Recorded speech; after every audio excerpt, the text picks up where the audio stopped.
Today we are going to take a closer look at the starter motor in the Volvo 140 series specifically.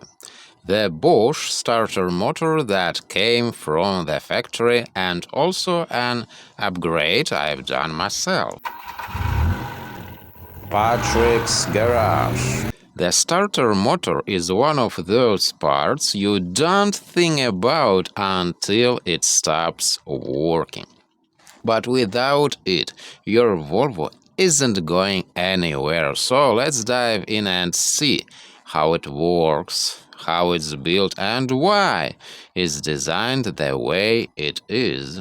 The starter motor, sometimes called the cranking motor, is a small but very powerful electric motor. Its job is simple: convert electrical energy from the battery into mechanical energy. That mechanical energy is what spins the crankshaft so the engine can fire up. In other words, the starter is the link between your charged battery and your running engine. On the Volvo 140 series, the Bosch starter sits on the side of the B18 or B20 engine with its pinion gear pointing toward the flywheel. Now, how does it actually work?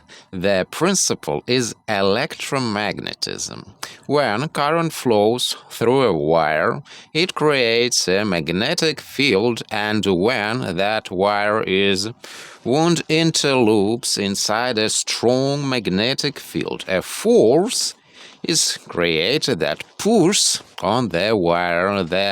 This is the same principle used in almost every electrical motor inside the Bosch starter. We have an armature, basically a shaft with many copper loops around it, and a field frame assembly, which holds the windings that create the strong stationary magnetic field. When the key is turned, current flows from the battery through the solenoid into the field coils and brushes. That current energizes both the field and the armature. The two magnetic fields push against each other, and the result is that the armature spins with a lot of force. But here is the clever part. Spinning by itself doesn't start the engine.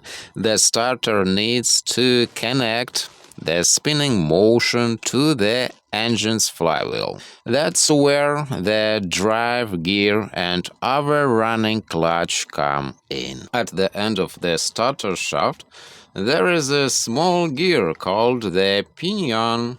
It has about 12 teeth. It meshes with the big flywheel gear, which has 15 times as many teeth. So, for every single revolution of the flywheel, the armature inside the starter has to spin about 15 times.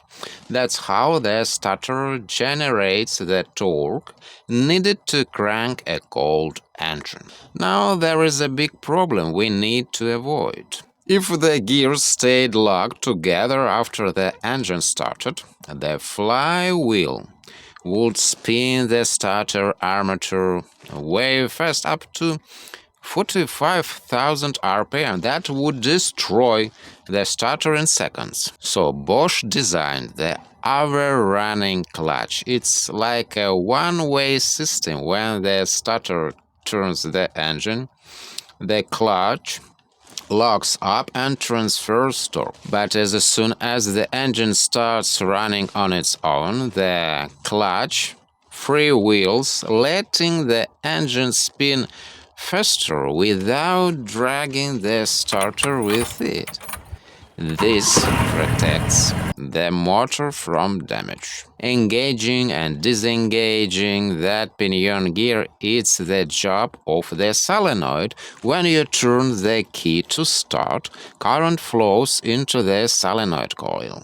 The magnetic field pulls a plunger inside. That plunger moves a fork that pushes the pinion gear forward to the flywheel.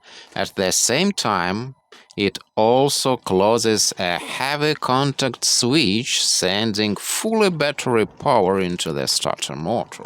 The solenoid actually has two separate windings.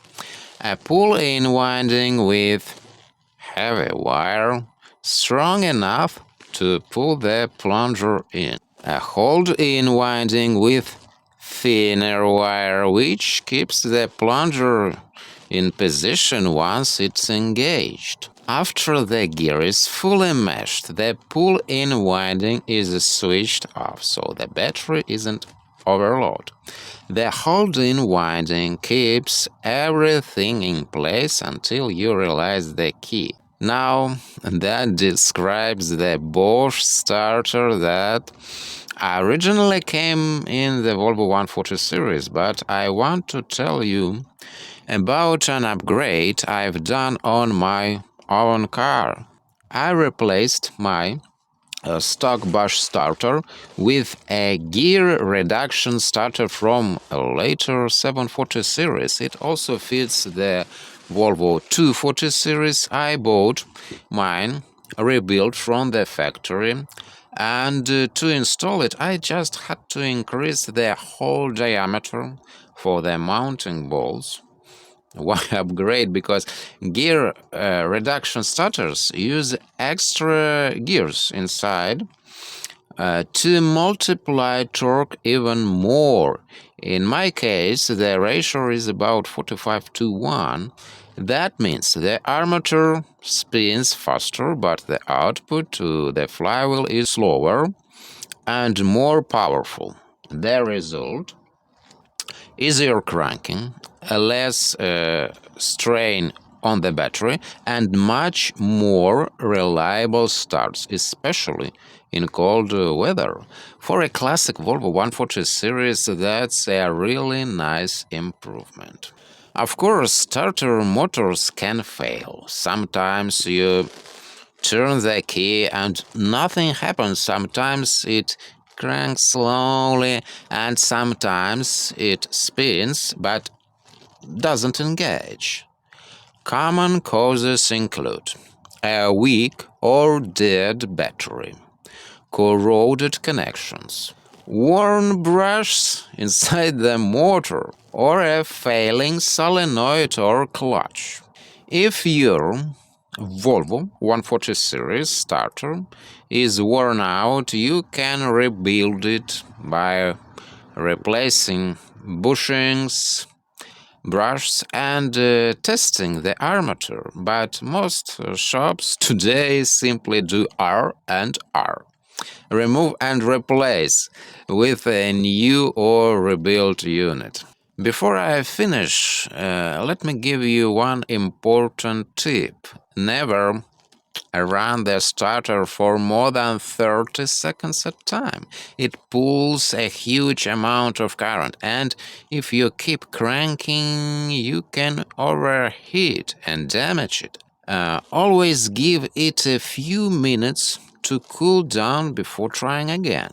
So, to sum up, the Bosch starter motor in the Volvo 140 series uses electromagnetism to spin an armature.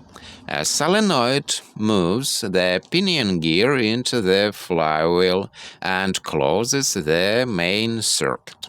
An overrunning clutch protects the motor once the engine starts. And gear reduction starters, like the one I installed, give you extra torque and better reliability. It's simple, it's mechanical, and it's built to last, just like the Volvo itself. Thanks for watching, and if you're working on your own Volvo, I hope this helps you understand what's happening every time you turn that key. I'll catch you in the next one on Saturday, 11 a.m. Eastern Time, 8 a.m. Pacific Time. And if you haven't subscribed to the channel yet, please do click the subscribe button and notifications bell so that way you can be notified as soon as I upload new videos about car repairing.